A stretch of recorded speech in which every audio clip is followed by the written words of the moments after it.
I'm finally going to get my rent. I've been waiting for months and months, and this great program, this emergency rental assistance program of $25 billion is finally going to get me my rent that my tenants owe me. This is great news. Wait a minute, landlords. Wait a minute. We're going to share with you the reality of this $25 billion, this emergency rental assistance program that you believe is going to get you all of this money. When in reality, many of you will not see a dime. And that reality is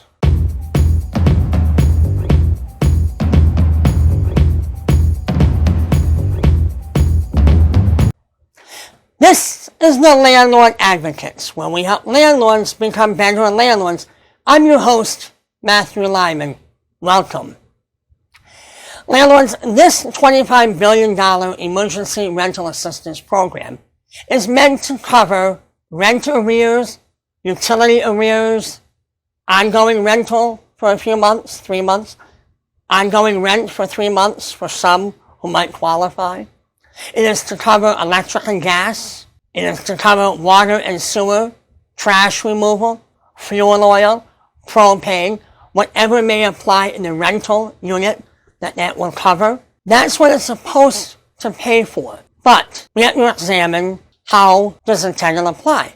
What requirements does the tenant have to meet in order to be able for you, the landlord, to get these funds? The tenant must present an application to the grantee organization that is in charge of dispensing these funds to you, the landlord. Some of the documentation that they must provide is that according to the law, that their income falls below 50% of the area median income. Now, what is that? Area median income is a statistic that looks at how much does that neighborhood and the people that live there, how much are they supposed to make. So, for instance, if in your area it's $50,000 a year, and your tenant makes $25,000 and 1 penny, they are now over 50% of the area median income, and they will not qualify to receive funding from this program. They also look at the household. If one or more members of the household are unemployed at the time of application, and that they had been unemployed for 90 days prior to the application, they can apply. They also must look at other variables, the grantee organization. They have to look at, is the tenant collecting unemployment? Are they eligible for unemployment? Do they run the risk of becoming homeless or having housing instability? Do they have a reduction in income? Have their costs of living gone up, directly or indirectly related to the COVID-19 pandemic? Has that happened? Had they received past due notices for rent, utility? Had they received eviction notices?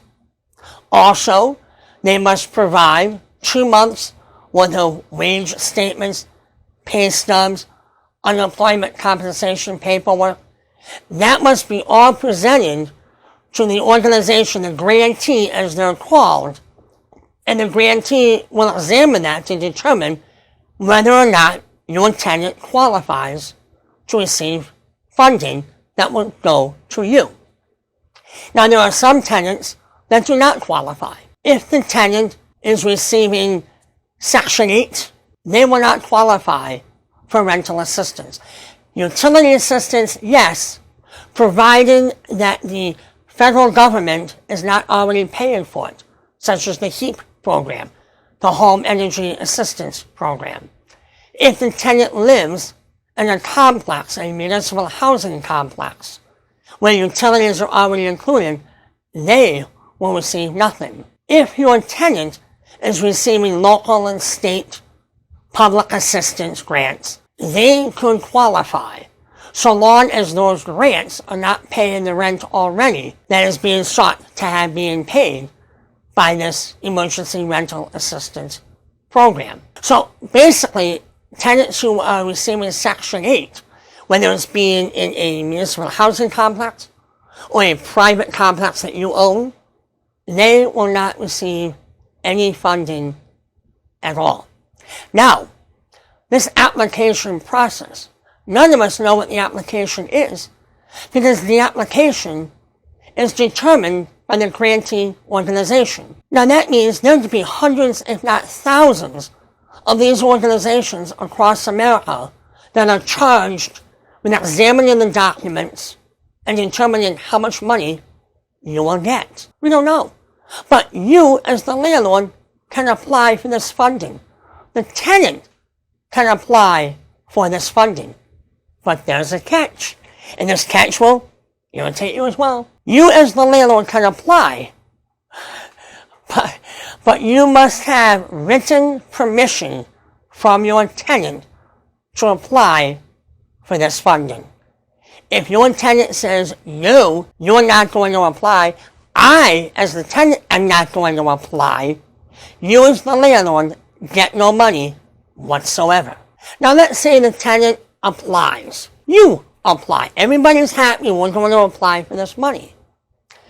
What will happen is that the grantee organization will reach out to you, the landlord, via certified mail to see whether or not you are willing to participate in this program. Why you wouldn't is beyond me, but they're sending that out to you to see whether or not you wish to participate. If they cannot reach you through certified mail in that 21-day time frame, they may also reach out to you through email or calling you on your phone, and they only have to do it 3 times in that 21-day time frame. If you do not respond to the phone calls, the emails, or the certified mail, the money will be distributed, but not to you. The money will be distributed to the tenant.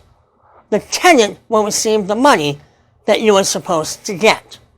Now, what is the likelihood if the tenant gets that money, they will give it to you? Now, some can say, oh, they will. But many of us landlords are going to say no, because many of these tenants are currently employed. Many of them have received the $600 a week in unemployment for many of those months. Many received the stimulus package money, but none of them took any of that money and paid any money on the rent. They spent it on their wants rather than on their needs.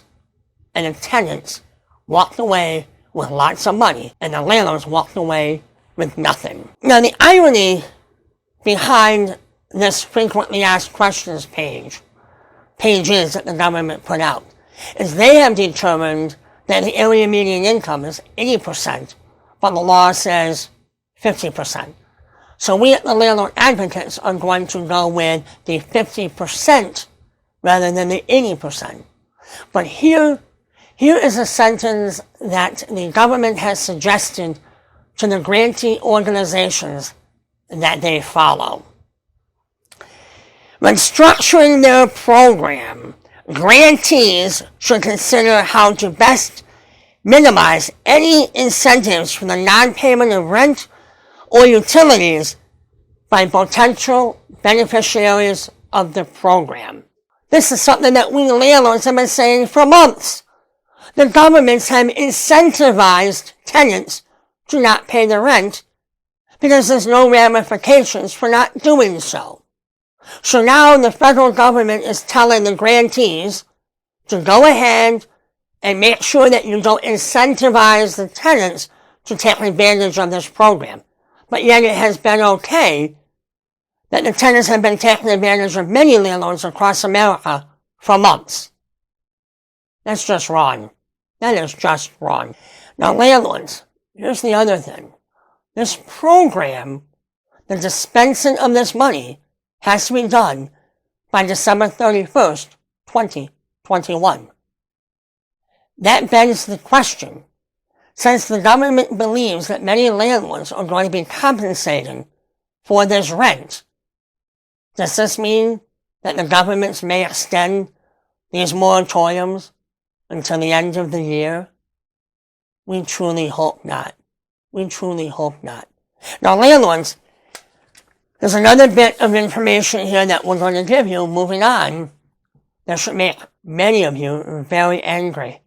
Like I said earlier, many landlords, will not see a penny of this money. Because the government has used two formulas to determine whether or not you are eligible. And how they've done it is this. In America right now, there is 19,495 villages, towns, and cities. There is 3,007 counties, for a total of 22,502 government bodies. Excessive, yes, but that's the reality. 22,502. The government has decided that only 426 of those entities will qualify for funding. Only 426. That leaves 22,076 government entities that will not receive a penny of this funding. That means you will not receive any money whatsoever. Now, the formula that they used was twofold. One, they looked at the county and the city. If the county had 400,000 occupants, population of 400,000, and the city only had 100,000 of that 400,000, then the whole county would qualify for funding based upon a population of 400,000. The other formula that they used was if the county had 300,000 as a population, but 200,000 of that population was a city, and if that city and the county both became certified to receive the funds, which is quite easy to do. If the county put forth the certification and the city did not, the entire county would get funding for a population of 300,000. If the city and the county both became certified, then the city with a population of 200,000 would get the funding, and the rest of the county would get funding for a population of 100,000. So now you can have cities and the counties vying for this money. As they do, as many of you know, with the sales tax formula, how the cities and the counties and the towns and the villages all battle to get a bigger piece of the pie. Well, now this is going to happen here. Now also, when you look at this distribution of the monies, each municipality, each entity will have one of these grantee organizations. And these grantee organizations will determine how much you get. They may say you will get 12 months of rent arrears. Another grantee organization may say, in another county, another city, you will need to get 50%. So a rental property that you own at 100 Broadway might get 100% of the funding, but another landlord that owns rental property at 5,000 Broadway in another city or town might only get 50% of the funding. How unfair is that? Already, there's going to be confusion and division across the United States because some landlords are going to get more money based upon the grantees organization in their desire to pay whatever they want to pay, because it's left up to them to decide. Now, landlords, what you are going to see scrolling across half the screen is going to be a list of all the states and the counties that qualify for this funding. Some will have the cities noted and the towns noted specifically because those towns and those cities have over 200,000 as a population. If you do not see your county, or if you do not see your town specific, or your city specific, you are getting nothing. We have looked at the distribution of this money across the United States, and we looked at the top 5 states to receive this funding. Coming in at number 5 is Pennsylvania. Pennsylvania is getting over $847 million in funding.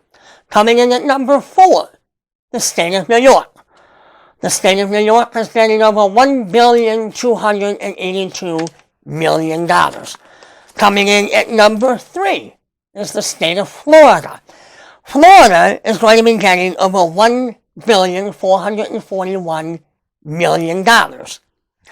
Coming in at number 2, shy of $57 million, the state of Texas is going to receive $2 billion.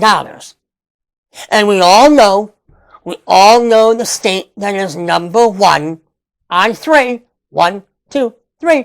California. California is going to be getting the amount of $2,610,000,000 in funding. There are 16 states that are going to be getting a minimum of $200 million, including the District of Columbia. So even though the funding is there, many of you are not going to see any of it, including yours truly. Where my rental properties are located and my tenants owing me rent money, I will see none. Members of my team will see none, because our properties are located in a county that does not qualify. Now, if that has already irritated you and ticked you off, there's more information. There's more money being given out to other areas.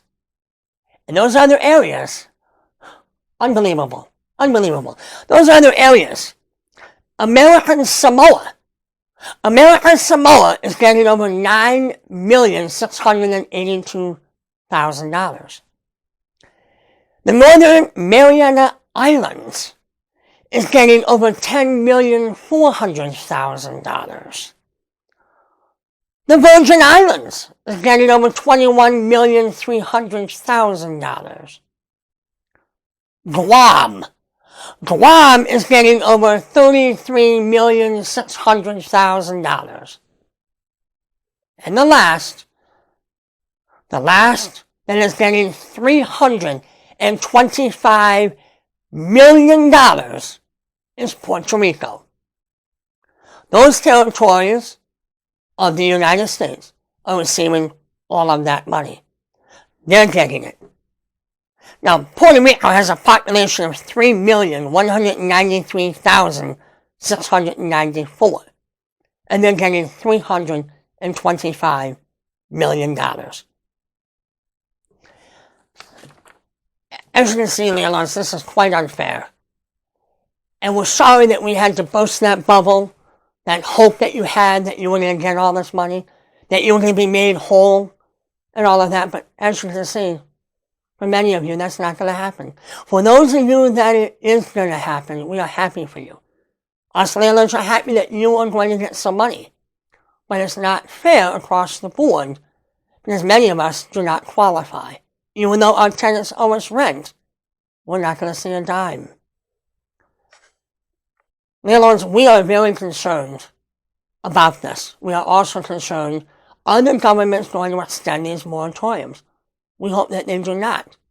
But they may, because they might say that they are extending a lifeline to landlords with this $25 billion, even though tenants in America right now owe over $57 billion in rent to their landlords. Is there an end in sight? We don't know. Landlords, subscribe to our channel. We want you to leave comments below. Comments. Share this video with many people out there. Share it with landlords. Share it with people who are not landlords. Because that will irritate them as well to see this money going out of the United States of America. That their neighbors are not going to get their rent. This should irritate people all across America. We ask that you hit the notification bell because there's more videos to come. Hit the like button, as many of you have, so that YouTube will know to share this video and share our other videos across the YouTube platform. We want to take one more second to thank all of you for subscribing to our channel. Over the last few days, many of you have subscribed, and we are very thankful. We hope many more will do the same. Until then, take care.